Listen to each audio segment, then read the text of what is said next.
জীবনে সাফল্য পেতে চাইলে গাধার থেকে শিখে নিন এই ৫ গুণ। গাধা শব্দটা অপমানজনক। গাধা বলতে নির্বোধ বা বোকা বোঝানো হয়। কিন্তু গাধার থেকেও শিখতে পারেন।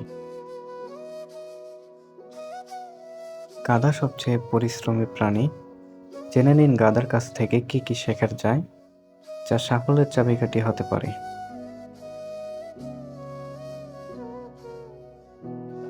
বেশি পরিশ্রম এবং কম অভিযোগ।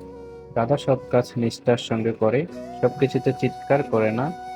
সাফল্য তাদের পায়ে চুমু খায় যারা পরিশ্রমী। লোকেরা কি ভাবছে, সোশ্যাল মিডিয়ার যুগে অন্যরা কি ভাবছে সে নিয়ে লোকে ব্যস্ত থাকে। আপনি নিজের সম্পর্কে কি ভাবছেন এবং কিভাবে জীবনযাপন করতে চান সেদিকে মনোযোগ দিন। আত্মমগ্ন। গাধা নিজেকে নিয়েই ব্যস্ত থাকে। এটা গাধার দুর্বলতা নয়, বরং বিশেষত্ব। একজন ব্যক্তির কারো কথায় মনোযোগ না দিয়ে নিজের কাজ করা উচিত, কারণ জীবনে নিজের সুখী থাকাটাই বড় কথা।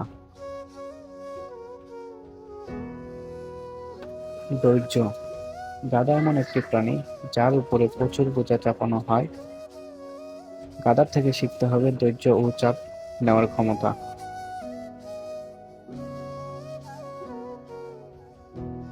মনের দৃঢ়তা।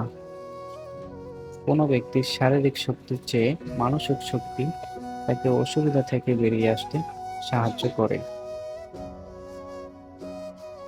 গাধা শুধু তার শারীরিক শক্তি নয়, মানসিক শক্তি দিয়ে বোঝা গ্রহণ করে।